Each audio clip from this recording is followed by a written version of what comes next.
Hi there, I'm Doug. I wrote The Guardsman under the pen name of R.G. Taark. Today we're on episode 48. This is the very last episode of our science fiction series. We are on chapters 119 and 120. Please sit back, relax, and enjoy. When you get a chance, please leave a comment, like, and subscribe. Love to hear from you. Let's get started. The Guardsman, Book 3, Wrath and Retribution, Episode 48, Chapters 119 through 120, Chapter 119. The Admiral's voice snapped into the bridge as Samson watched the engine they'd been targeting and the one above it die. In the case of the bottom engine, it went dark and dormant. The central engine above it suffered reduced thrust. Both nacelle cylinders were mauled. The bottom, where they'd been focusing fire, had huge chunks blown away, and the top was pitted and scarred where shots had missed high. Their small flotilla had been picking them apart for the last many minutes after reducing their relative speed yet again to stay on target longer. Since they were at a lower altitude, they were firing up into the core of the engine, and had presumably damaged shared components or caused damage inside the engine compartments. The capital ship was in trouble. The reduced thrust on the top engine, plus the battleship's other two left and lower engines being completely out, caused the bulk to pull ponderously.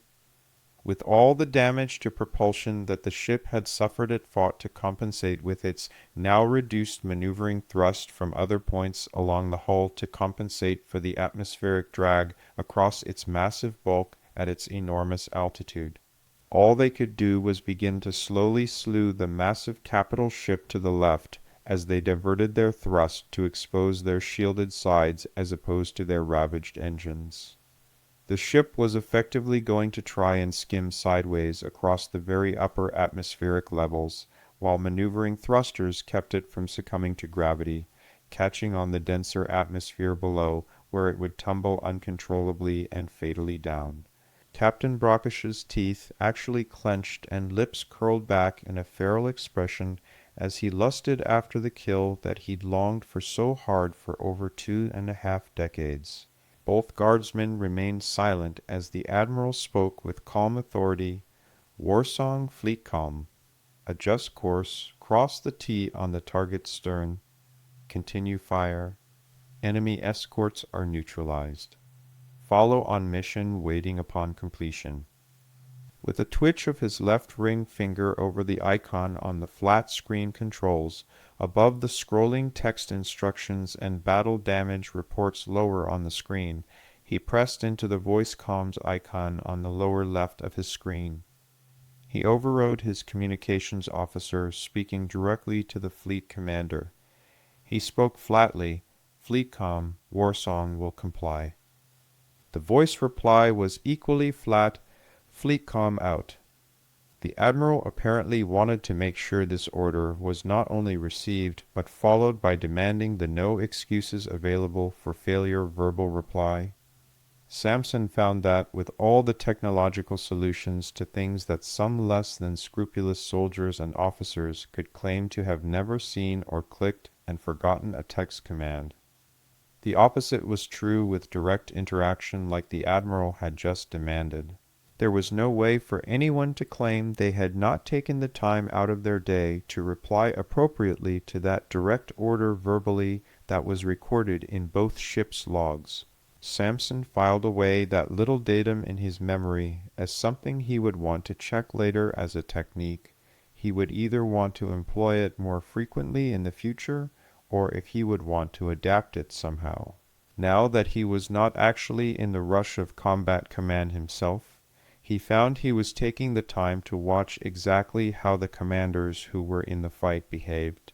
The captain began to slowly issue orders, but picked up speed as he finalized the plan in his own head. Fires, maintain focus on enemy propulsion. He slipped his targeting reticle to an enlarged targeting area around the final engine. Helm, adjust course and speed. 30 to port, 5 down, kick up our speed, and then refine speed and course to maximize exposure of enemy's active propulsion systems to our remaining ships. Switching smoothly to the next officer, comms, relay course, speed, and firing solutions to escorts. Samson watched as the weapons fired from their depleted flotilla slammed into the newly activated shielding over the back of the ravaged ship. The thin lightning lines of rail guns fired in a thin atmosphere streaked white, and then cascaded in rippling lighting as their energy was abruptly deflected, halted, or absorbed on the target ship's rear shields. Their flotilla had lost 5 of the 24 cruisers they had pulled along with them. 8 more had dropped low into the atmosphere in a defensive maneuver that Captain Brockish had explained was to throw off the battleship's aim as their hypervelocity projectiles skipped off the thickened atmosphere at lower altitudes.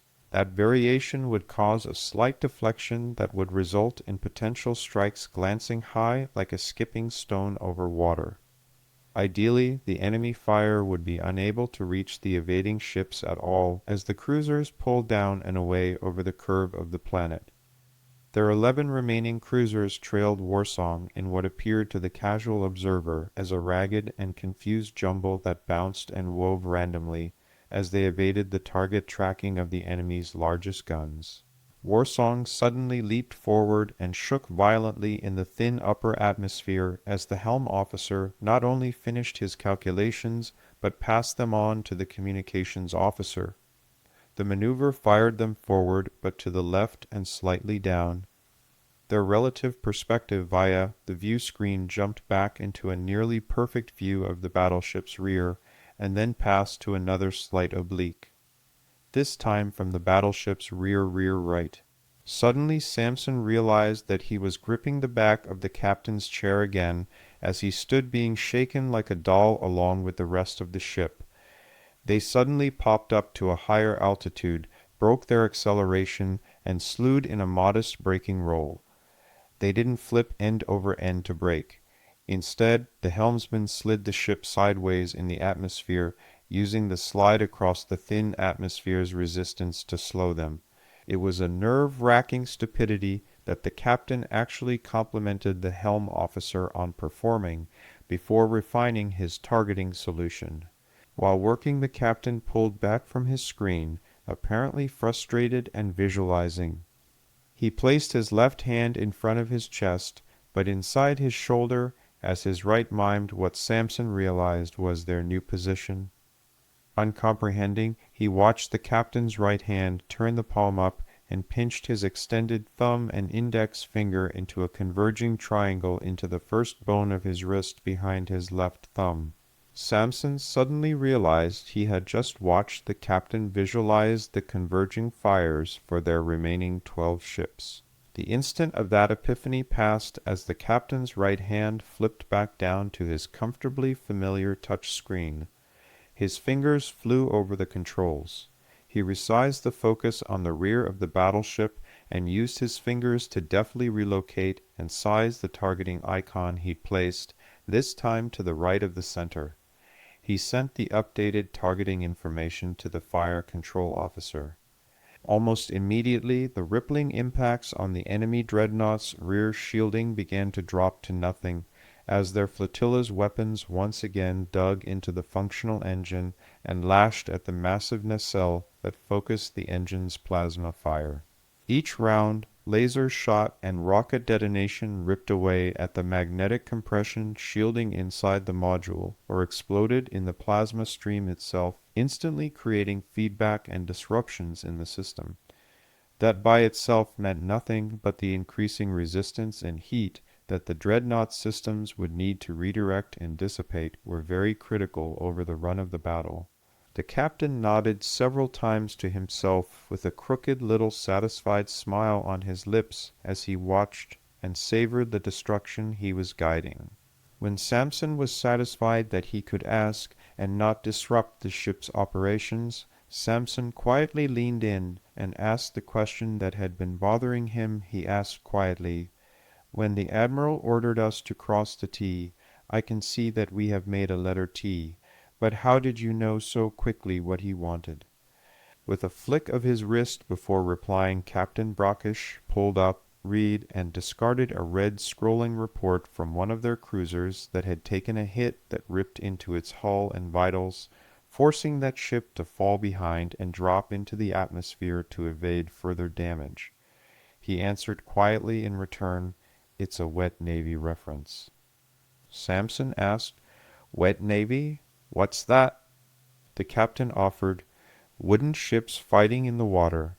They kept their guns on their sides and traveled in columns to maintain order, with only the captains and most senior men being professionals.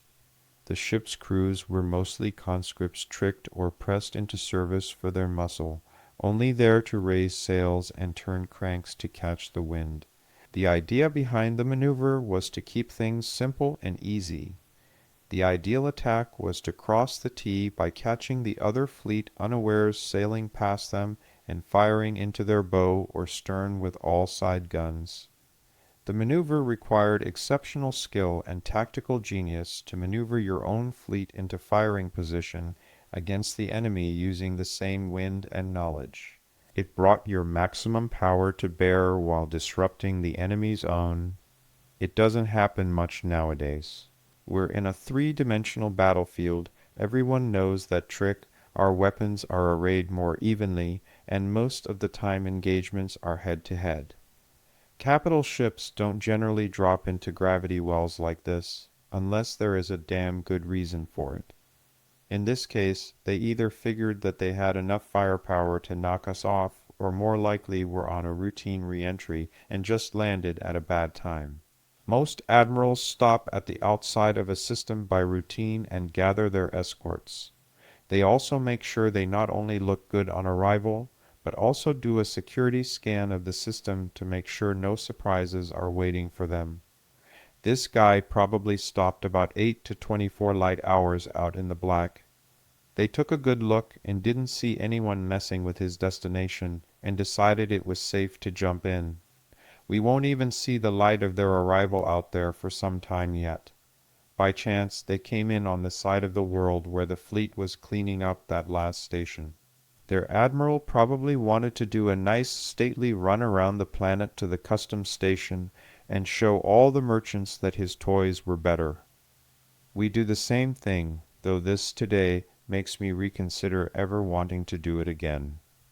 The light from our first kinetic weapon strikes on the stations, followed by our invasion, is still only 3.5 to 4 hours old. Samson wondered, "So we got lucky?" The captain admitted, "Very. It generally takes weeks to crack an outer system's defenses. No one attacks core systems with 2 to 4 stations lightly, let alone corporate capital worlds like this one with 6. Samson followed up, "But we've only killed 5 of them now. What about the 6th, the one on the backside of the planet that our kinetics didn't get?" Brockish shrugged and dismissed, "No worries, it is well marked as a navigational hazard. It is on the backside of the planet relative to the customs station and can't move, beyond basic station keeping adjustments. If we stay low enough and close enough to the atmosphere, the curve of the planet will make shots difficult or impossible when they lose line of sight on us. Those platforms aren't designed for orbital strikes on the planets below themselves. They are designed to fend off attacking fleets from range." Samson noticed the slight smile. "You're pleased?" Brockish seemed pleased and praised. "Very. Capital systems don't fall easily. We got very lucky on this. Even with the incredible expenses associated with collecting the rocks, hauling them to deep space in between systems, fitting thrusters to them, adding basic navigational and guidance systems, and putting sensor damping material all over them to reduce their signatures. And your idea of turning those small moons into giant kinetic weapons set them on their 3-month flight time at their substantial fraction of light speed before drifting in so this world couldn't see the propulsion signatures. All followed by scrubbing the memories of the contractors, wiping the participating ships' navigational records down to read-only programming and reinstalling everything from the ground up. And then the ridiculous costs of doing it 5 times over, one for each station we smashed. Even still, the cost was infinitesimal compared to smashing our own capital ships against their combined guns. Samson challenged, "I just can't believe no one else has done this before." Captain Brockish shrugged easily, almost yawning in their little lull in the action. "I can. Navies are tradition-bound organizations. The crew shift change whistles, positions, and commands haven't changed in thousands of years. It's nearly a religion in itself at this point, now that traditions are so ingrained. I think some of them might suffer a willful blindness to this type of attack." Samson asked, "You believe that?" Shrugging, Captain Brockish replied, half interested in the answer, mostly interested in the punishment inflicted on the battleship as another salvo of rockets was launched. "Not really. It was a pretty insane project scale and cost-wise. Wrapping whole asteroids in stealth material and propulsion units is not normal thinking." Feeling the sinking claws of unintended consequences, Samson demanded, "Well, what's to keep news of our success from being copied around the corporate worlds? How do we know we won't become a model for others and find our own capital being invaded?" Brockish admitted, "We don't.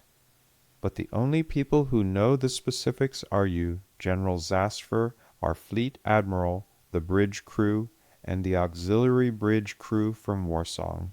Plus, your wife's family knows the concept, but not the specifics. Everyone else has been mind-wiped of their tasks from collection of the moons to hauling to retrofit and all that other detailed stuff.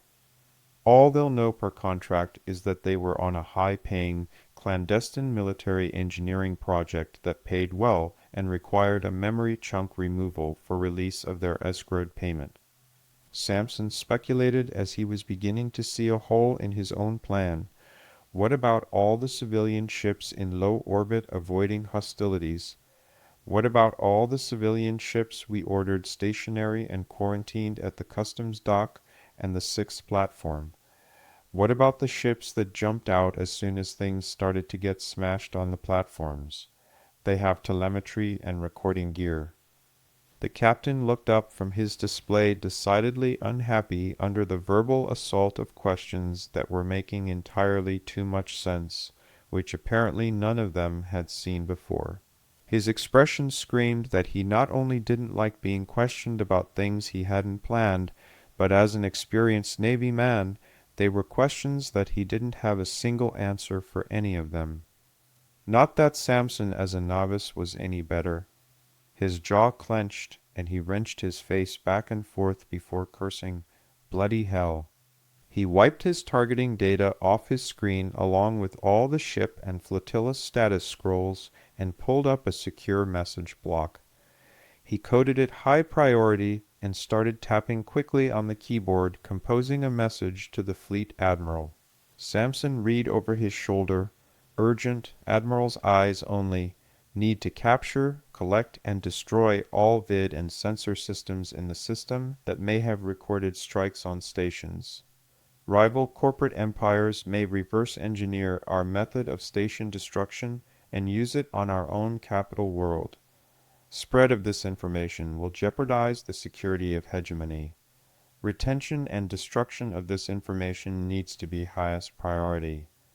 Samson interjected, "Tell him to try and capture everything claiming it as salvage or spoils, and then once we are in the consolidation phase to let rumors slip into the fleet and ground forces that we sabotage the platform's reactors with infiltration teams." Captain Brockish stopped and thought for a moment before shrugging and typing almost the exact same thing into the message, but credited it with the weight of the High Commander. "High Commander Rockpoint recommends capture and quarantine of every vessel and piece of tech as salvage and spoils. We strip the memory and logs and resell the vessels in the system. Not technically legal, but we can sort that out with credit vouchers later.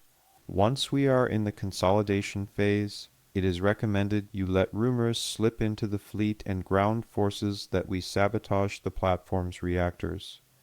Also recommended we dispatch fast ships to hunt down smaller vessels that jumped out of the system in the early stages of the fight for the destruction or capture of those ships.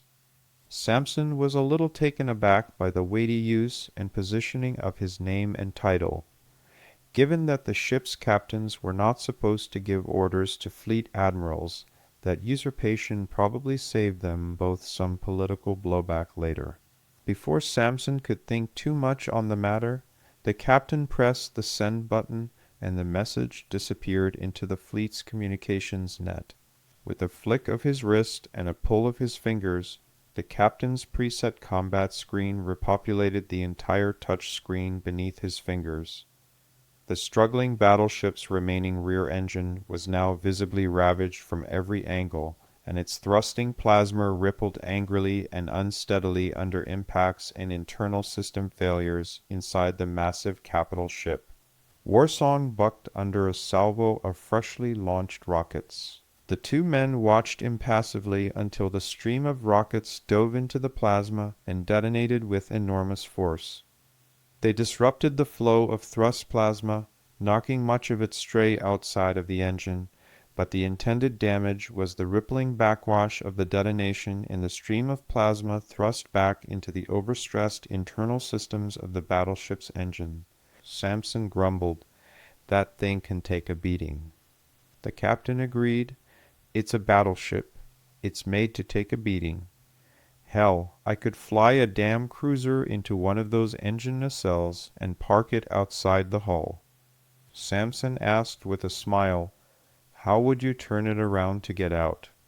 The captain corrected, "Sir, I just said I could fly it in and park it in there. I never said anything about parking it, turning it, and then making it dance in there." They were interrupted by the weapons officer. "Captain, fires were almost shot out of rockets." Disbelieving, Captain Brockish corrected, "Say again, fires? We've fired ourselves out of rockets. Our 4,000 rockets we started the day with." The officer agreed, "That's correct, Captain. We can sustain fire for only 3 more minutes, and we will be completely depleted." Samson spoke unnecessarily. "Well, that's not good news." The ship bucked as another salvo burst forth. "Indeed, it's not.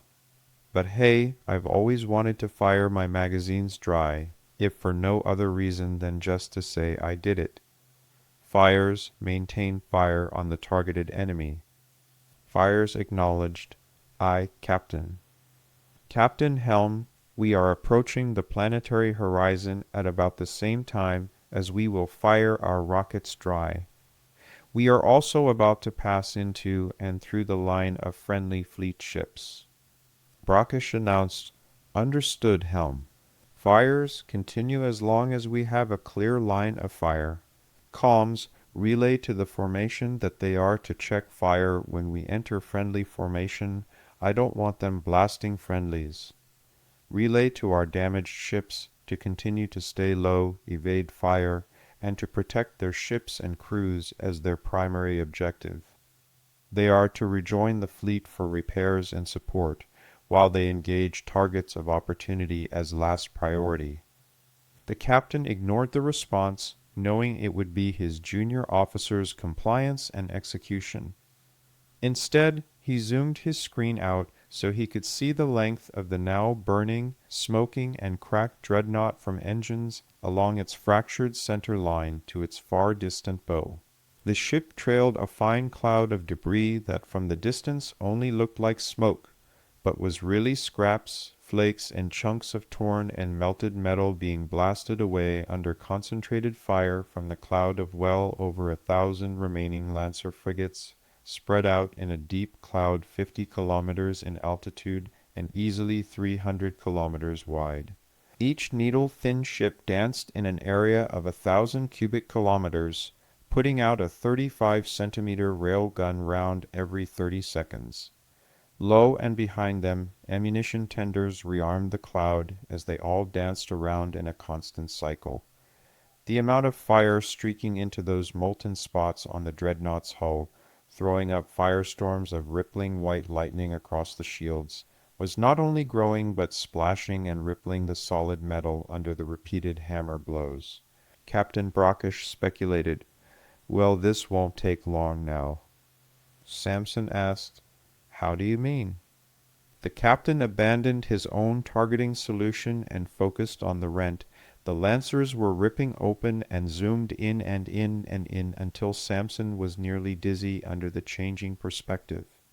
His finger held a nail's width above the screen, below what appeared to be an electric storm in the middle of nothing. "See here?" Samson followed. "I see it. What am I looking for?"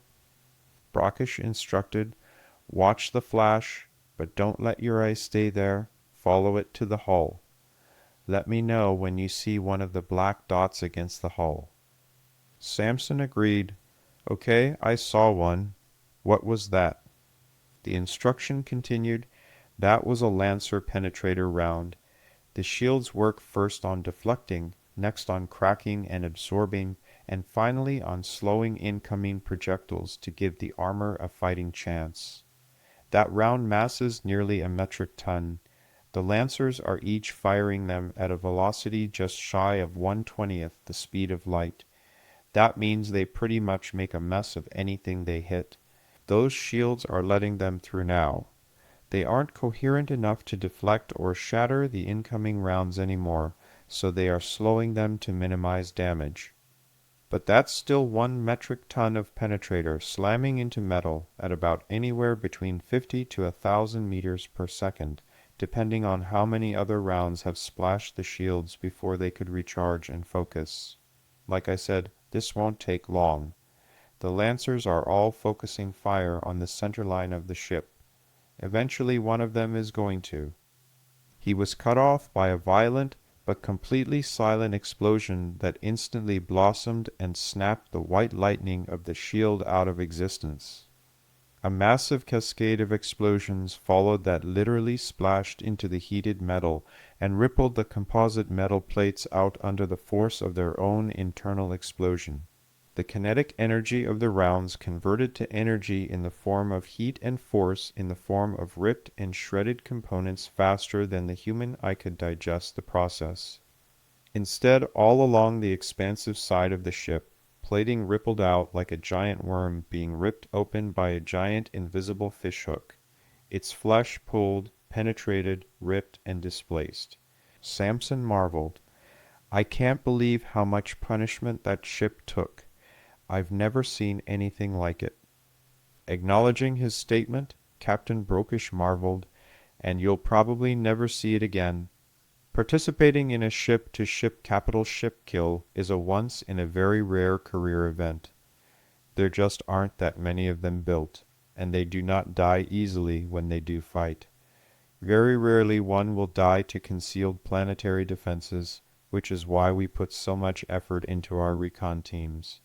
They generally survive to withdraw most of the time." Looking up at Samson, he asked, "Now do you understand why navies don't attack defensive platforms? Platforms will shred capital ships like that, shrug off the damage they take, and keep dishing it out." Still stunned, Samson voiced his trepidation. "I'm a little intimidated by the grand scale of things out here in the deep black. We're watching thousands die on a kilometers-long ship that is still capable of, and is, fighting back. It is all difficult to process." "Captain, comms, priority mission change for Warsong just arrived from FleetCom. Our escorts are to circum the planet and return to the original station providing ground support. Warsong is to intercept and retrieve a dropship up from the surface with priority alpha cargo for return to hegemony space." It goes on to say that detached duty will count for full participation in campaign spoils tally. Grumbling at the prospect of being removed from the fight, "Well, that's irritating." Rant complete, Captain Brockish huffed, resumed his hard professional voice, and spoke calmly, "Send our receipt of mission and acknowledgement." After the message was sent, Samson wondered out loud. I wonder if the ground pounders got them already, and the Admiral wants to get prisoners out of the system fast. Captain Brockish pinched his lips and rocked his jaw back and forth before he spoke. But when he did, the captain was calm and thoughtful. If they did, this campaign is over, and shortly after that the war with the League. Samson nodded at the truth of that. It's taken long enough. I've fought them on at least 7 separate worlds. I do have a question for you, Captain. Aye, sir. What's that? Samson asked. If we did snatch them, I'm assuming that we head straight back home. Captain Brockish scratched his nose as he leaned back into his comfortable chair in the sudden calm. It only took him a moment as he considered his answer. Not exactly, sir. There is technically no such thing as a straight line between 2 different points in space. Even dropping into jumps, we still need to maneuver more or less around stars and massive objects. Not to mention everything is moving, albeit over great distances, but not straight lines. We need to plot intercept courses for where we're going. And no ship has pardon the expression, legs to go between here and home in 1 or even a few jumps. Plus, we're behind all the League defensive arrays. We can go straight, more or less, and make it home in about 5 weeks. Or we can go back the way we came and cut through the areas of space where the League was expanding. That should be safer since the VP arranged for their mercs to be recalled, and our forces should have moved in to mop up and seize those worlds by now. Not to mention older, more established worlds towards Earth are going to have more defenses in place. Samson looked down incredulously at the captain's knowledge of additional aspects of the top secret battle plan. VP Promethean, and you chatted some on the subject, I see. That was supposed to be classified. Captain Brockish shrugged innocently.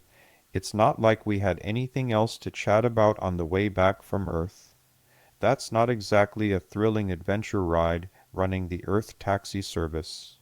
Besides, I had the ship under lockdown, all communications circuits frozen to my command here, pointing to his tactical display that was still scrolling the battle results from ships they were no longer engaged alongside, so not a peep of it was getting off my ship.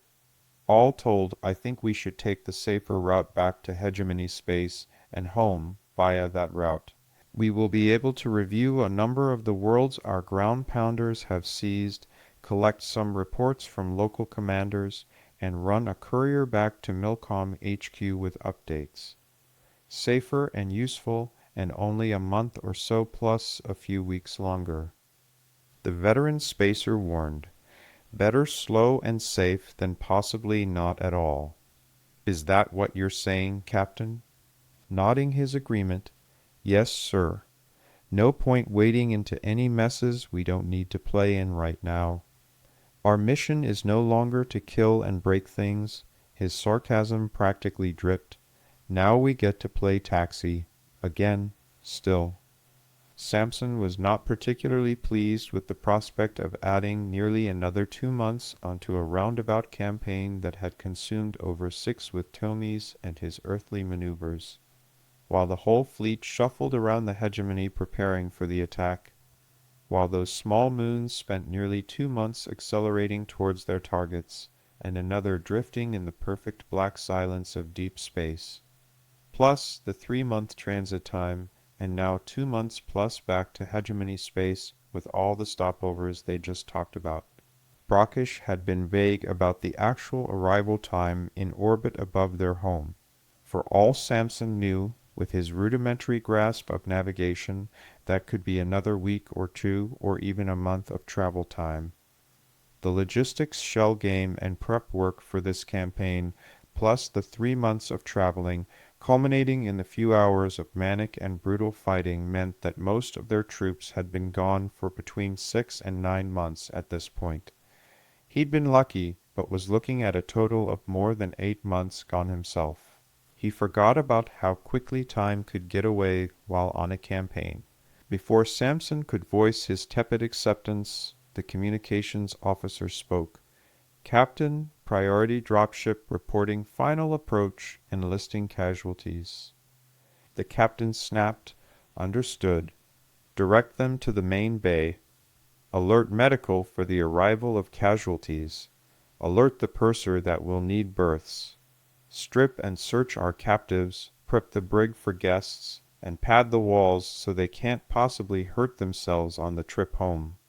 And then I want a 24-hour standing eyes on guard cycle on both of them, so there's no squirming or games possible in those padded cells. Aye, Captain? Half-heartedly to his helm-turned navigation officer, who was already working on an exit course plot. I know I don't need to remind you, but keep our vigilance up. Ensure we have a safe exit vector to the fleet logistics rally point once the dropship has landed and we've cleared the decks. I'd like to jump out of the system in less than 5 minutes. Make sure we lay alongside a munitions carrier at the fleet logistics point too. I want shiny new rockets in my ship before we head for home.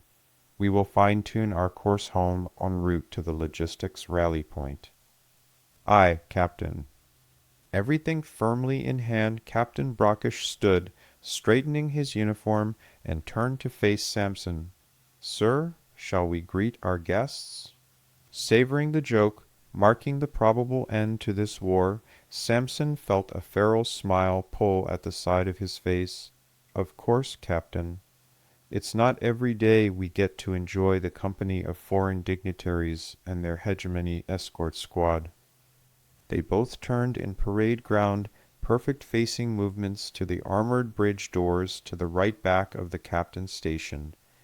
Captain falling into stride to his right, Samson paced forward, and while the wolf in him wanted to savor the victory, he knew that all this victory would do would be to silence this region for a while, before other regional powers began snapping at their heels and sniffing after pieces of this kill.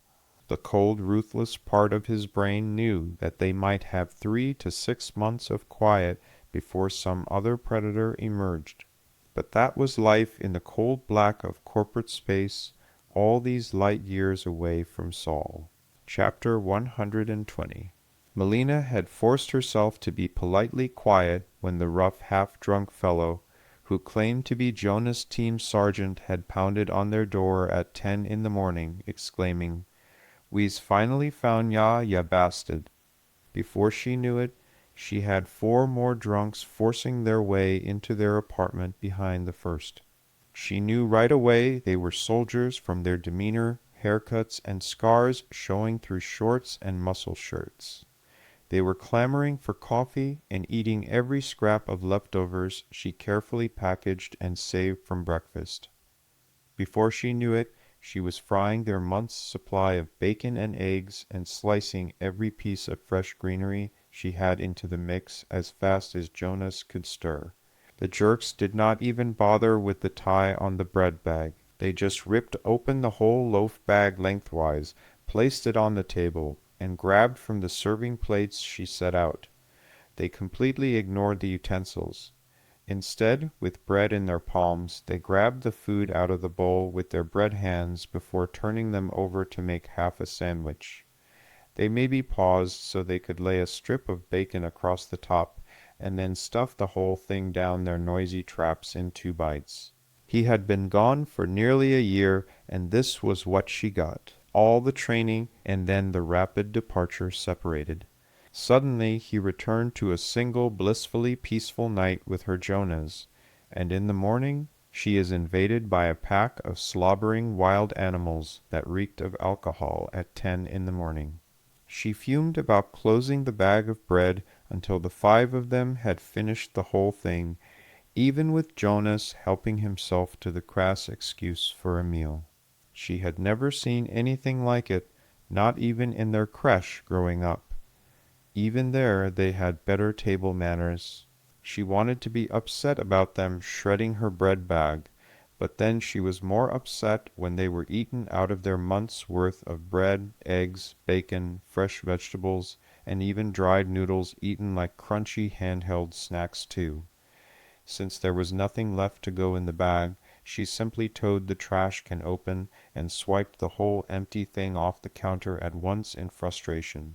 And Jonas was so busy getting clapped on the back that he did not even notice how upset she was, which was even more infuriating. And then, to add insult to injury, they dragged her kicking and screaming out of the apartment, hardly dressed in more than morning clothes, and forced her to leave a mess on her once clean counters.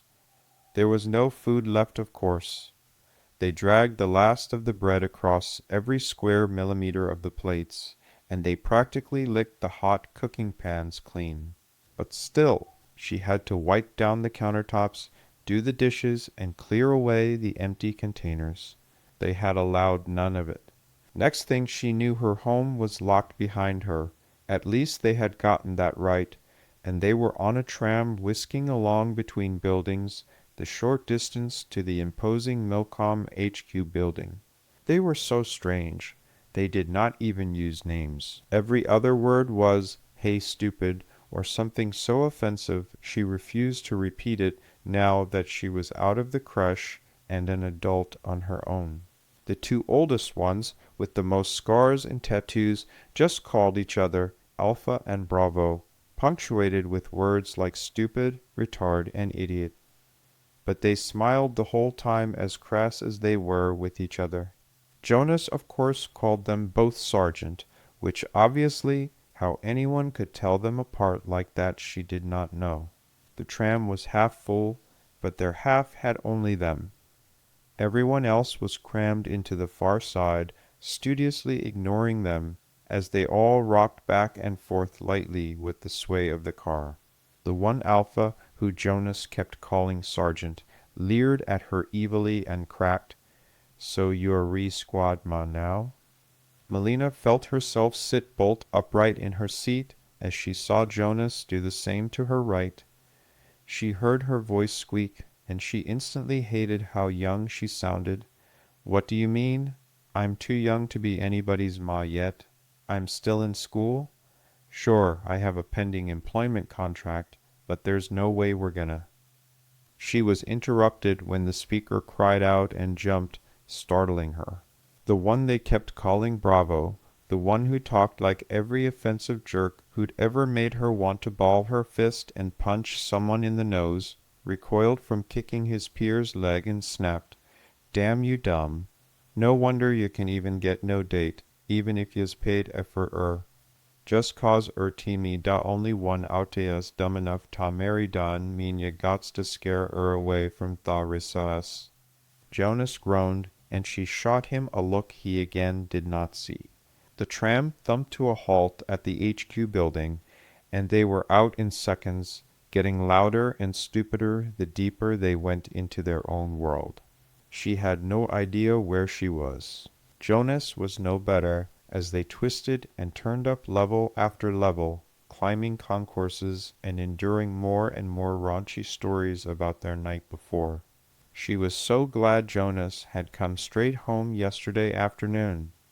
It was bad enough that he had new scars that he was not talking about, and the more she heard the more she felt that way. They finally stopped at some sort of administrative office. She could not really tell what until she realized that there was a sign directly over her head, out of her normal line of sight, and stupidly pointing sideways into the entry door, that said simply, "Finance." She was tucked firmly into Jonah's left arm as she looked around the office area and vaguely followed what the Alpha and Bravo sergeants were talking about just in front of them. It was starting to feel like some sort of jovial honor guard procession with one member to each side and a third to their rear. The two sergeants were up front browbeating some reluctant clerk, who finally called Jonas forward with a snarky and dismissive hand wave. The clerk barked with the last shreds of his authority, ID card, thumb scan, and signature, pointing where he wanted them, here, here, and here. Jonas did as he was told. The clerk hit a button, and a credit chit printed next to the clerk's elbow. He ripped it from the machine, glanced down as he turned it over, and his brow rose in shock as he paused holding the chit. Alpha lunged forward like a snake, growling, "Gimme that, Snoopy." He snatched the item out of the clerk's hand and slapped it on the counter between them face down. He dragged Jonas forward by the collar to face the chit with his name on it. Her Jonas never cursed. It was one of the things she liked most about him, and she never allowed it in the first place. Instead, his jaw dropped, and he exclaimed, "Holy crap!" Melina felt her own curiosity override her desire to slap his elbow for the indiscretion and leaned forward too. She had never seen so many zeros before. She felt her jaw drop. Both sergeants turned in to face them, while the other three crowded tight around them and together shouted into their faces. "Recon?" echoed immediately by the other three others shouting in stereo into the center, making her ears ring. Dumbfounded, she heard herself ask, "What is this? Is this for real? Where did all this come from?" She felt hands on her shoulders, pushing her back from the counter and turning her at the same time, while Jonas was likewise manhandled. Suddenly she was buried in obtuse explanations rattled off by the two sergeants as they pushed them out of the office. Prorated combat bonus based on duration and proximity to the live capture of 2 high-value targets, worth 15 mil apiece, split by the 9 of us as primary and factored among all supporting forces that aided in the capture and retrieval of the targets based on proximity to the action, relative importance of tasks performed, rank, individual valor, and time percentage involved on site. Without thinking, she asked, "There's 6 of you. Where's the other 3? She knew she had done wrong when they kept herding her through the building, but instead of being jovial and fun, they all became intense. Jonas answered quickly and quietly, "Squad of 9, Melina. We're what's left." Before that sank in the sergeants finished each other's thoughts, Alpha started, "And now, lady." Bravo finished, "You're goin' Chopin." Alpha forced her shoulders, turning her in to crash into Jonas as they made a sharp turn. "Orders come down." Bravo snapped, "We're showin' off our pretties tonight, and you count as 1AR pretty." Melina felt her head snap back over her shoulder to scowl at the stranger who had helped gobble up all her food less than an hour before. Next thing she knew, she was in a bank somewhere that apparently knew them all already. The chit with the 8, the 2 zeros followed by the comma, and then 3 more zeros disappeared behind the counter, never to be seen again. All those credits. Her eyes were pounding in her skull. She was so angry. Then the teller spoke to her again, startling her back to reality. He was talking to her. "Ma'am, I need your thumb on the scanner to catch your print and DNA, please." Confused, she did as instructed. The teller looked briefly at his shielded screen before looking up and smiling. "Very good, ma'am. The joint long-term savings investment account is opened in both of your names now for the sum of 700,000 credits. The rest dispersed as indicated, 90 in savings and the remainder in the standard Hegemony Service member account, with direct draws authorized for health and life insurance benefits." She twitched convulsively as she suddenly heard her monthly budget being ruined by someone else's interference. She interrupted, "How much is all that going to cost us?" Looking slightly embarrassed, the teller looked around the group and spoke softly, "Ma'am, with the current balance and no additional deposits, the interest alone will pay for the premiums and much more." Before that fully sank in, Alpha shouted, "Now let's go piss away some money. Mama needs some new shoes." He asked the teller, "Got my coins, Steve?" Bravo shouted too, "Mama needs some new pretties." The teller, Stephen she noticed, nodded and spoke calmly, while other patrons eyed them warily. "Of course, gentlemen." Per instructions, he lifted 2 hands from behind the counter with his fingers pinched around stacks of coins. Working his way out from the center, he began to slowly but precisely count the 2 stacks of silver coins onto opposite raised countertops in front of the 2 sergeants. Melina felt her eyes pop open. Each 1,000 credit coin was worth more than a month of her pay working as a dental assistant, and these 2 just scooped them off the counter and dropped them into their pockets like they were carrying laundry lint. She wanted to clout them on their thick heads and shout at them to take better care of their money. She was already incensed that they had had the gall to run her family's finances. She was even more so by how they casually disregarded their own while forcefully playing with hers. And then she found herself where stores had windows to the city skyline. The absurdity of it all, the boys were making her try things on for some party they said they had to go to that night. She thought it was just a big stupid joke until she stepped out in a shimmering charcoal gray evening gown and received an embarrassing standing ovation from her boys in the middle of the store. Jonas just stared slack-jawed at her until she smiled at him, and he shook his head to clear the cobwebs. He was so sweet. The store was so fancy that they even sent a girl out to buy the correct shoes for the gown, while they served finely cut finger sandwiches on a silver tray during the wait. It was dizzying. She cringed as they packed her dress and shoes, and the counter only returned 2 of the 20 silver 1,000 credit coins. They babbled plans about how to make it to this event, and were silenced by one they kept calling Farm Boy when he said, "Y'all are dumb. Ain't no woman ever lived gonna get rushed to no fancy party. Wit brass all round. Rally at Melina and Jonas' place and we'll all leave from THR." They were still doing things in their own soldiers' way and were not telling them anything. They were just going from place to place on unspoken or obtuse orders. She didn't even know what the occasion really was. So she found herself dressing at her place and realizing she had no bag or any accessories to go with her dress and shoes. She swore she would never let a man shop for her again, ever. She would take the money from now on and make him wait while she did the important things, so nothing was forgotten again. She stepped out of the bathroom finally and was tickled at their silence. Melina slipped onto Jonas's arm in his smart-looking uniform, and they were on their way. He groaned as they were on final approach to the building and mumbled, "Every time I come here something bad happens to me." She scolded him for being silly. There was no way a building could do something like that. The other 5 of his squad all seemed to look at him askance and wonder where that came from.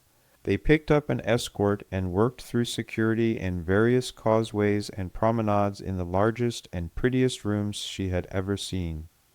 Even the hallways and security checkpoints were pristine.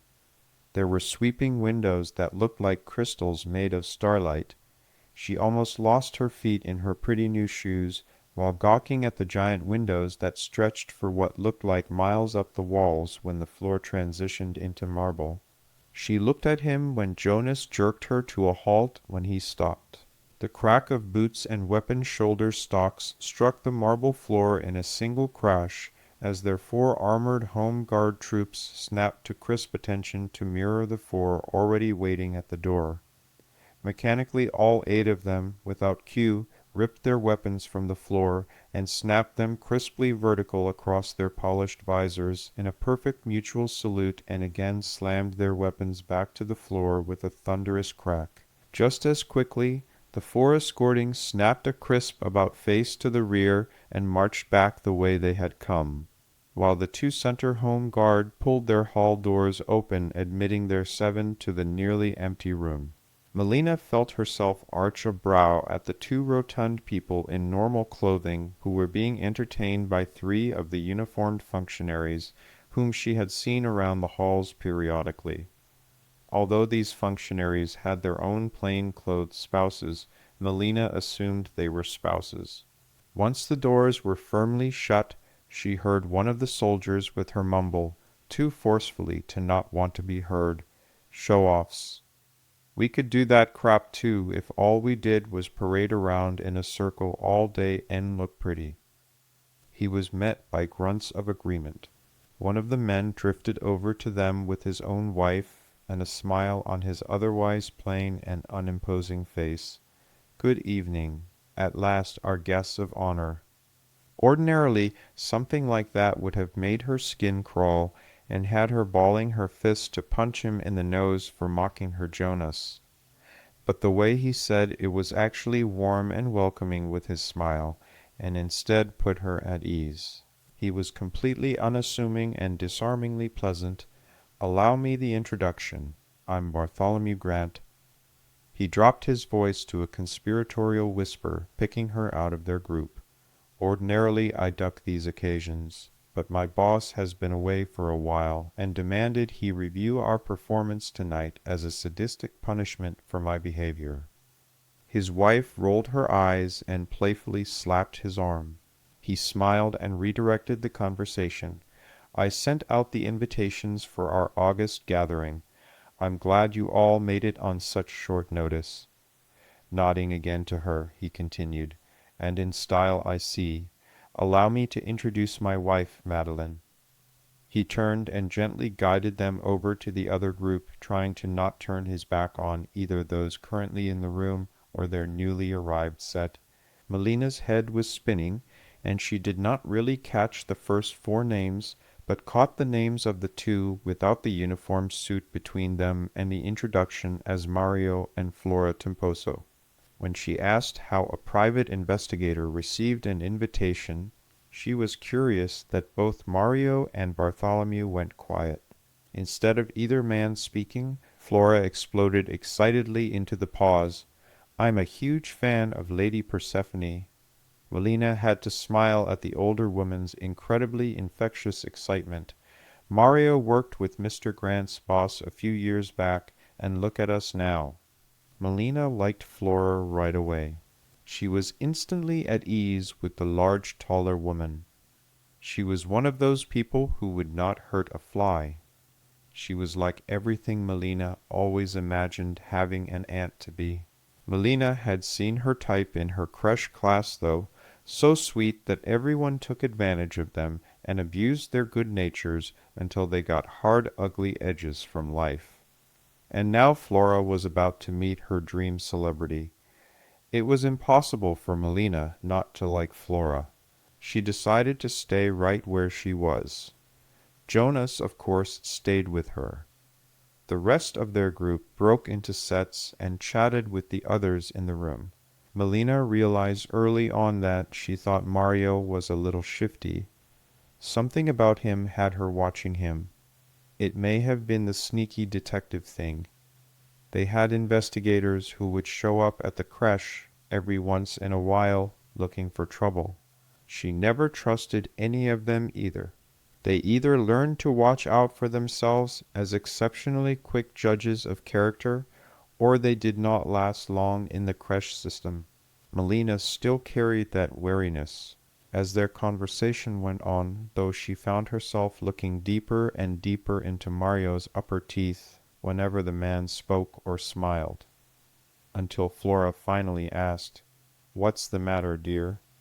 Without thinking about who she was speaking to, she stared at Mario's teeth. She asked Flora, "Does he drink coffee?" Flora scoffed. "Of course he does, dear.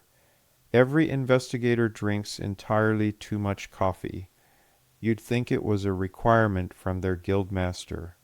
Melina did her silly smile trick that worked with the children she worked on. Jonas recoiled and looked at her like she had lost her mind and sprouted a second head at the same time. Mario leaned back, and she followed him until he finally mimicked her showing his teeth. She saw what had caught her eye. "Yup, there it is. You, sir, are developing a cavity on this tooth," tapping the outside of her left lateral incisor. "I can see the light reflecting off the indentation. It's just an imperfection for now, but it will turn into a cavity if you don't stop drinking so much sugared coffee, which is also staining your teeth." It embarrassed Jonas, but it was worth it for Melina to put Mr. Shifty back on his heels and to turn him over to Flora. Flora demanded, "Mario, how many times have I told you all that coffee was no good? See, now you have this nice young dentist concerned for you on her husband's big night." Melina corrected with a warm smile to Flora, "I'm not a dentist. I just clean people's teeth as an apprentice, but I have my certification finals on Monday to work on my own. It helps to have sharp eyes so I can point out trouble spots to the dentist quickly. It makes all our jobs easier. No one likes sitting in my chair, and the longer I keep them there, the more difficult they become. I like to get people in and out as quickly as possible." Melina looked to her right, at Jonas beaming at her, and she felt all mushy inside. She could not help but smile and demand, "What?" One of the sergeants barked, "Room attention."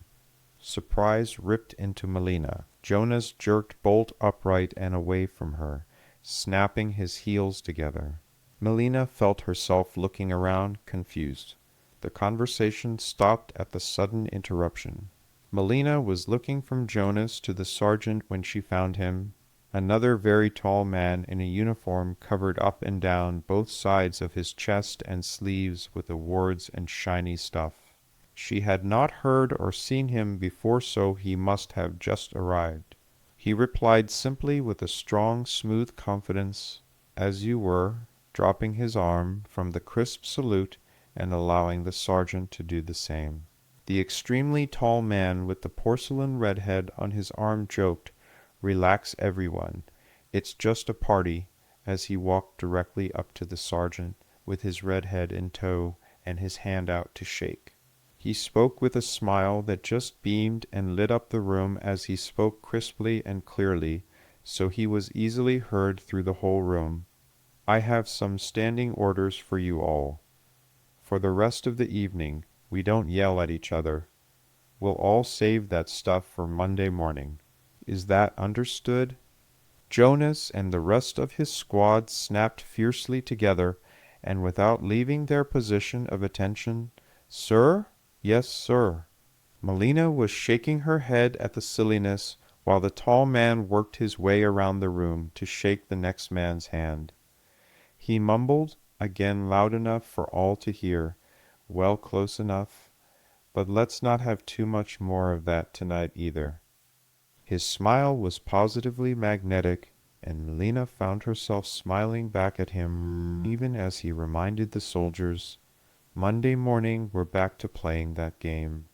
Bartholomew's back and side were to her left as she stood on Jonah's arm, with Mario to her front. Another man, shorter than the first, but with an immaculate black and gold uniform, and a sword of all things, followed the very tall man. He clapped Bartholomew on the back of both shoulders, shaking him in a friendly way, and teasingly spoke, "Note to the planner. The next time you put junior soldiers in a room with flag officers, bring lots of their chain of command along for the ride. That way they don't freak out when flag officers walk into the room." The man Bartholomew sagged with a smile under some joke the two of them shared. He said simply, "Noted, High Commander." There she was. Melina felt a stab of hot jealousy as she saw that. Woman that Jonas had said was pretty when they were back in school. Her heart seized. She wanted to run up and punch her in the face, and she wanted to storm out all in the same instant. Her feet were cased in rock and refused to obey. The man with the sword continued his torment of the nice Mr. Bartholomew. "Excellent. We'll make you a social secretary for award ceremonies and military balls yet." The man's overly forced smile and drawn-out sarcasm were unmistakable. "I can't wait, sir." That woman actually rolled her eyes and shook her head from the High Commander's side. For a second Melina almost empathized with her. That was before she caught herself and rekindled her rage. Suddenly the man with the sword turned from Bartholomew directly to Mario, standing opposite her. He seized the giant man's shoulder with one hand. Melina could clearly see the corded strength in the compact man's hand and arm as he shook Mario, who was easily 150 kilograms. The man with the sword wagged Mario like a tail and practically shouted, "Mario, you weaselly bastard! So you made it out of that little errand. I tossed you unkilled, and in one piece I see, and you've slimmed down some too, haven't you?" That woman actually pinched the bridge of her nose between two fingers, and her eyes slammed shut. Melina could tell by the tremor in her fingers she was irritated. Suddenly her bluest blue eyes snapped open and her fingers dropped. The woman blinked once and looked her up and down and softly exclaimed, "Wow, that dress looks fantastic on you." Melina felt herself blink a few times, realizing she had actually been spoken to by her arch-nemesis. She ignored the two men to her left, babbling about losing 15 kilos. Finally, that woman snapped her out of it when she asked, after a brief pause, "Melina, right?" She was speaking to her. Melina stammered, slightly defensively, She felt like a stuttering idiot. Off balance and definitely unsure of herself, Melina asked, "How did you know that?" Blue Eyes leaned in with a friendly smile on her two perfect lips and whispered, "It's my job to know everything I can. It's an occupational hazard. Besides, we're women. That's our job. Never forget that, and you'll do all right." And the woman winked at her. Nobody had winked at her other than Jonas since she had been in grade school. Standing straight, Blue Eyes extended her hand. "I'm Persephone. It's a pleasure to meet you, Melina Bellicose." Unsure, but her anger gone, Melina finally replied, "It's nice to meet you too, Miss Persephone. I've seen you before." Persephone smiled beautifully, and Melina mentally moved her out of the evil forever category. Persephone put Melina at more ease as she spoke. "I remember, Melina. Though I apologize I didn't know it was you at the time. I'm glad I get to finally say hello to you properly." Miss Persephone was jostled from her left, leaving her stumbling half a step, by the High Commander, who was still gabbing with Mario in an animated discussion. Melina watched as she huffed gently for half a second and rolled her eyes.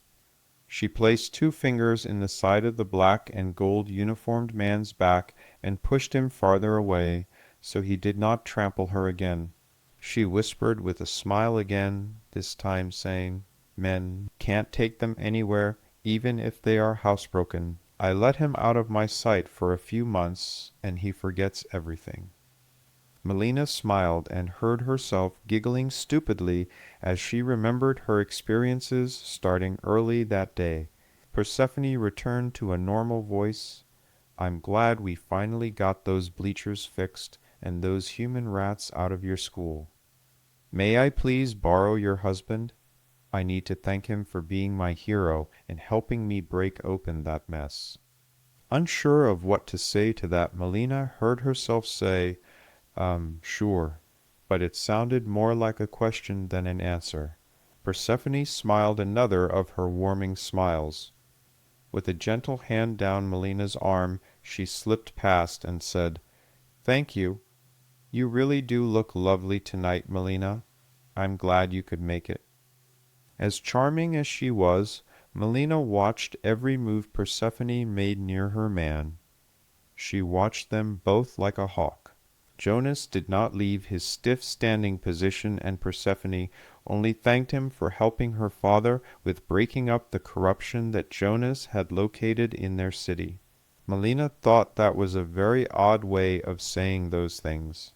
Neither of them had any choice in the matter. They were just dumb kids stuck in that shitty school, after all. Poor Flora was practically working up a sweat bouncing from foot to foot with giddy anticipation by the time Persephone had worked her way all the way around their little group to her. Melina took note of how Persephone moved and interacted with Flora. It was a little differently than Persephone had behaved with her, but there were lots of similarities. She could see how charming and easily Miss Persephone put Flora at ease before silencing protests and moving the both of them off to the center of the room. She subtly guided them over to the dining table that was waiting for their dinner and then the business of this awards evening. Mario and Samson were still boisterously telling stories back and forth, leaving her and Jonas in their own little world. They just looked at each other in silence for a few minutes until Jonas finally spoke. "She's pretty," and her blood started to warm. He shrugged and finished, "But I still think you're prettier." Melina wanted to kiss him all over and rip his uniform off, but could only get out, "I love you," before they were called to dinner at the arrival of CEO Kroinos, his vice president, and their obscenely glamorous wives. Melina felt herself staring at Persephone's mother, and just kept thinking to herself, "She looks just like I always dreamed my own mother would look if she was a vid star." Melina kept that up until she was caught staring and forced to look down under the older woman's smile. Melina finally managed to sneak a glance up and cracked a shy smile in return. Things sort of lurched forward quickly, and suddenly they were seated, and the most magnificent foods she ever imagined arrived nonstop.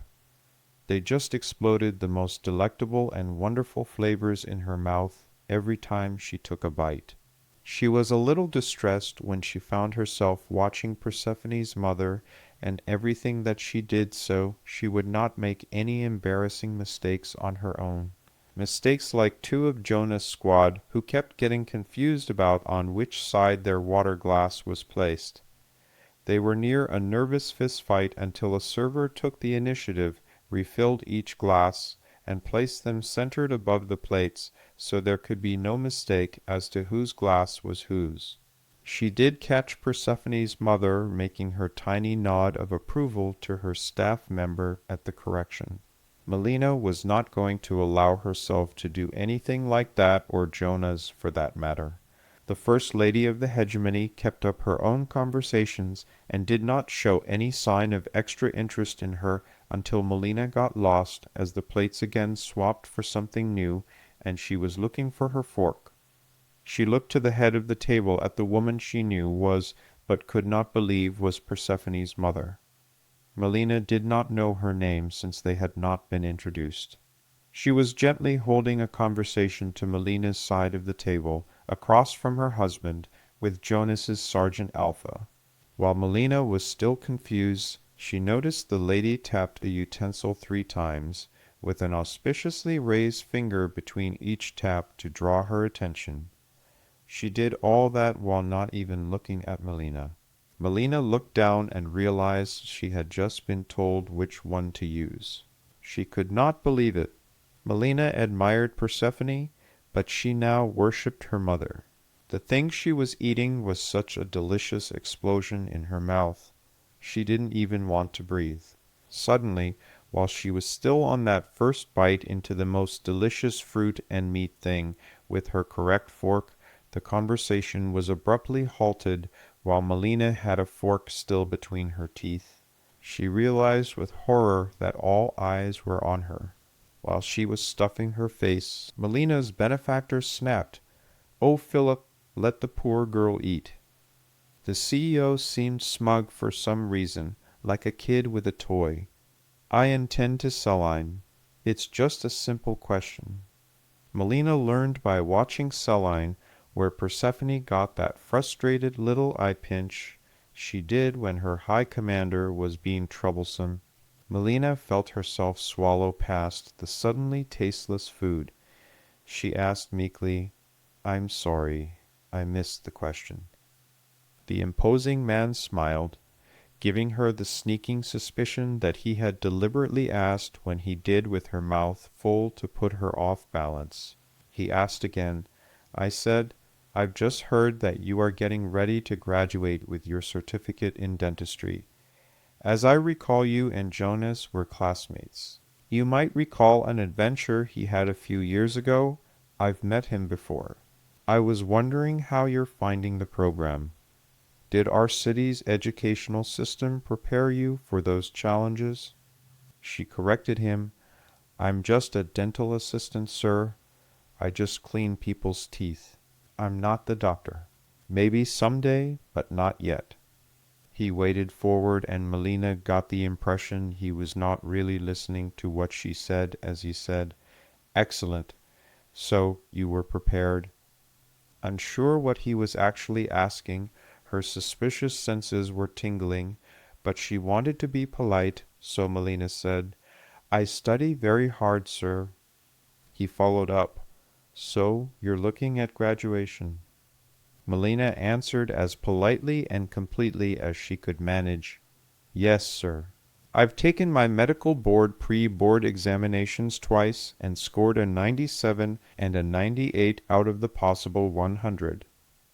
Unthinking in her growing excitement at the familiar ground, Melina heard herself blurt out, "I actually have job offers already." The CEO sipped his drink with a smirk of some kind on his face and purred, making Melina more suspicious. "That's excellent." Turning to his daughter, Melina noticed some byplay there she was not aware of. "See Persephone. A success story from our education system." Turning back to her, while Melina could see Persephone quietly fumed, he asked, "And where are those offers you've received?" Melina swallowed some water to clear her throat that had seized around her last words. "I have 6 actually. Of course, all of them are contingent on my passing the boards?" "Of course. But I have my eyes on one in particular, and it pays more than the others, so I almost can't resist it." Savoring something she had said, the CEO lifted his glass of amber liquid to his lips and asked with a casual disregard more focused on his drink before taking a long, slow sip, "And which one is that?" Ignoring his timing the conversation so he could drink while listening, Melina could not hold back her excitement and just started babbling. "Oh, it's wonderful. They're building a giant school in the middle of the city with—" Before she could continue, the CEO slammed his glass of scotch back down to the table, coughing horrifically, hurtling globules, and clearing the burning liquid from his lungs and nose. Melina was in a near panic about upsetting him. Persephone seemed delighted for some reason, though.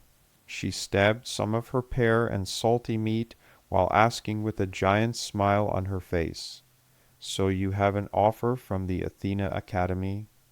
While her father coughed and pushed himself up straight, Persephone continued to smile and plowed forward into the conversation. "I know I joked with you earlier that it's my job to know everything that I can." She paused, voicing an obvious irony for others at the table as she looked around at a few of them pointedly when she amended and added, "Literally, it's my job." Then she added calmly, "But I actually did not know that about you, Melina. It comes as a delightful surprise, though." Looking directly at her father, she pulled the pear and prosciutto from her fork behind her smiling lips. Persephone actually winked at her again. Melina was so confused by these people. Persephone quipped, "Did you know that school is only in its first year of operations, Melina?" Sensing something was a setup, Melina was suddenly cautious. Her instincts screamed at her that something was going on that she was not seeing. There was a setup somewhere here that she was not seeing. The woman was playing games with her. Melina was powerless to stop them, and she was a victim of the circumstance. Melina started getting irritated. The question was too obviously easy. "Yes, Miss Persephone, they are about to finish their first school year. From what the hiring agent told me, they were successful enough that they are expanding the school's health programs and the total number of students attending." Persephone continued lazily, obviously not mocking Melina now, as she continued warmly with her. Well, as I'm sure you're well aware, in the corporatized empires we run based upon profit motivation to excel. Well, did you know that school has yielded 16.4% in its first year? This time, the CEO, her mother, and the VP all choked on their food or drinks at the same time. The tall magnetic general looked like he wanted to be anywhere but in that room. Persephone's high commander just groaned into his palm as he mimicked Persephone's "I pinch" over his elbow, now firmly planted on the table.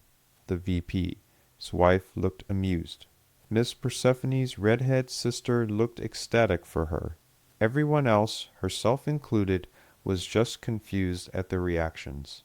Persephone continued with this weird little smile, ignoring them all. Of course, this is the first anyone's heard about all of that. The reports aren't quite out yet. Fortunately, the numbers are solid and audited in total by the best third-party accountants money can buy. Persephone took an exaggerated pull from her fork, removing some more meat and pear, surrounded by her now almost smug smile. Persephone had said it herself that the information was not out yet, and how she knew it since it was not out yet was odd too. Melina answered unsurely into the leading silence, "No, Miss Persephone, I didn't know that." Melina received another curious wink from Persephone, which her father could not see before Persephone said the strangest thing of all. While looking into her plate in the silent room, she fussed mildly with a piece of pear that had slipped and said, "You know, absolution is only 50 single credit notes away." Lady Selene huffed, "Persephone, do we have to do this at the table?" Supremely smug, Persephone answered, "Oh no, I'll send my errand boy around to run collections tomorrow morning."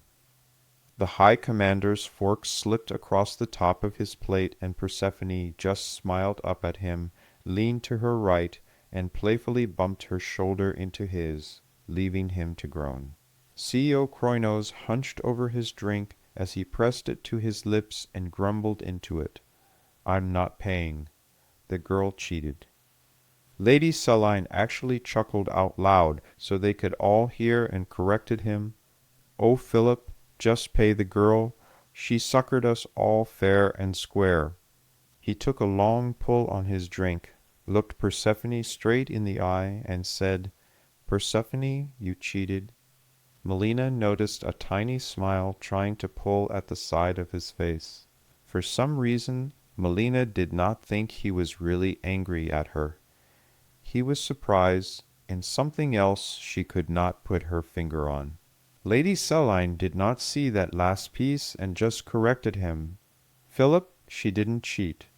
She suckered us into taking her wager without us taking a good look at her numbers. We lost the wager fair and square."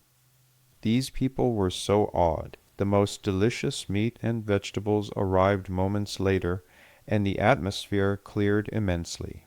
The odd family went back to smiling warmly and chatting amiably with all their guests like the whole wager exchange was completely forgotten. Melina chalked it up to herself just not understanding how families worked, having no real memory of her own, not how odd this family actually was. Their dessert was some sort of cup with a hardened brown crusty sugar shell on top with sweet yellow inside. It looked curious and disgusting. Again, Melina had to look at Selene for the right fork. When she finally broke it open and sampled some, Melina almost squealed in delight. It was so good she would have licked the cup clean with her tongue if she had had it at home. The award ceremony after dinner was somewhat normal. They read the citations that said things like, "For conspicuous gallantry in the face of the enemy" for each of Jonah's squad, and pinned pretty colorful ribbons onto uniforms. There was not much else there saying what they had actually done. She did see one of the fancy print awards with its supporting sheet of paper, and there was a lot more text there than could have been read. So she figured they were either saving time or hiding something. The big change was that her Jonas was promoted to corporal in front of everyone. They just popped off his old rank and put the higher one on like it was the easiest thing in the world. They all cheered and patted him on the back, which was nice to see. Of course, boys being boys, even the CEO had Jonas drink with him. By the time they were halfway around the table, poor Jonas was turning green from all the alcohol they were pouring down his throat. She just kept shaking her head as his friends abused him. She finally had enough and put a halt to it by snapping, "Enough. You don't have to stay up all night with him in your bathroom, holding his head out of the water, and clean him up in the morning when you're studying for boards on Monday." The CEO himself complained, calling her spoilsport before winking at her. He put an end to it all before she could fume by stating, "All right, you all heard the lady. That's enough fun for one night." He nodded to one of the attendants forward, who placed a detox patch on Jonas's neck below the collar. The things were a luxury she had heard of but never used. She never had a need, and she figured if someone was fool enough to get drunk, they deserved the hangover they got. Before she knew it, the whirlwind evening was drawing to a close.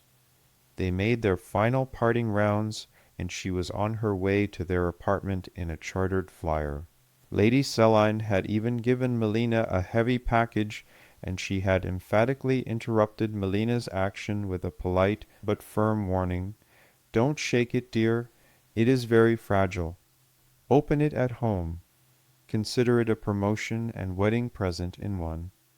Since Jonas was stuffed with all that food, and she was sure the detox patch was working, she tucked him into bed to do her homework. That lasted about 15 minutes. She was just too excited about all the new stuff he had all over his uniform, pinned there only a whirlwind a short hour before. The last time she had seen him in it, he had just graduated from the advanced reconnaissance training, and he had about 6 hours before he was put onto a ship and flown out to do whatever it was he did. For the last almost year he had been gone, and she was ready to graduate school already. She should have been studying for her exams, but that was not happening. He had been home last night, and now he was tucked in bed, sleeping off his friends' congratulations. Lady Selline had been the epitome of civilization, and given her the most beautiful set of china Melina had ever imagined owning. It was nothing like the silver and paper thin jewels Lady Selline served from, but these were Melina's now, and they were beautiful. Even the wrapping was perfect, beautiful, and artfully done. They were sitting out carefully displayed on her now clean counter so she could look at them every time she stood. Melina had Jonah's uniform laid out in front of her on their little fold-out kitchen efficiency table. She really knew nothing about any of the military stuff. He was asleep, and his squad mates were out partying again. She picked her way from shiny piece to shiny piece, looking up the meaning of each and every one in turn. The first on the top of his shoulder was his new rank. He was now a corporal. She'd learned that was good, because it meant he was moving up in the ranks, and that meant more responsibility. She got that when they all made fun of him for moving up the ladder, but now she knew what it actually meant. The second patch she looked up was the recon qualification badge. That was the one she had seen him get when he graduated. That description did not really say much, and only used a lot of high-sounding generalized terms. Above that there was the third thing she looked up, and one that really freaked her out, and was listed on the reference page as a combat drop award. She had to look that up separately and hated what she had read there. It was like Speedball all over again, him crashing into things like an idiot again. Except this time it was not people, it was the ground. After falling out of space, she wanted to rip his eyes out. On top of that, there was a slew of shiny gold and silver things she read and found out were weapon qualification badges. That was all right, she supposed. It was part of the job. The problem was that there were a lot of weapons and things there that she had never heard of and had to look up separately. Those oddities distracted her, consumed lots of time, and sometimes horrified her. The array of weapons and explosives that her Jonas was now accustomed to using was shocking. She had a lot of trouble reconciling who she knew him to be and what those records told her. She started at the bottom of his awards and looked up the two that he had before he left. The first indicated that he finished basic training. That one she saw before, and apparently everyone in the military corporations received. The second was his advanced training ribbon, which was different based on which military corporation he had graduated from. She had seen that one before too. Both were there when he had graduated from school before he had deployed. He only had 4 awards in total. The third one was a new one from this afternoon that he had on before they left. She had trouble reading that award's purpose because her teeth ground together, and she was so angry she could not stop blinking. That third award was purple with red lines for wounded in action. Horrifically, there were actually 2 more in that category that were worse. They were simply listed as wounded in action rebuild hospital, meaning pieces were blown off and surgically regrown, and killed in action. Just thinking about him, not mentioning that he had been wounded badly enough to require time in a hospital, had her wanting to rip his eyes out. Again, he had walked home like nothing had happened. How was she supposed to know? But he had been in a hospital for some reason, and he never said anything about it. The lone award atop his little row of 3 on the bottom had her seeing red. There was a whole page-long description for that one. Unlike the other award descriptions where they were all lumped and clumped together, this one was apparently important enough that it warranted its own page and florid description. Melina took a deep breath and slowly reread the description of the award. And then she read it again. And then she exploded. Jonas Travis Bellicose. He sat bolt upright, hands seizing across his chest, grasping for something not there, because it was locked away in the arms room. She was on her feet. His uniform in her left hand, she stormed the short paces to their bed. Her right finger pressed to the award.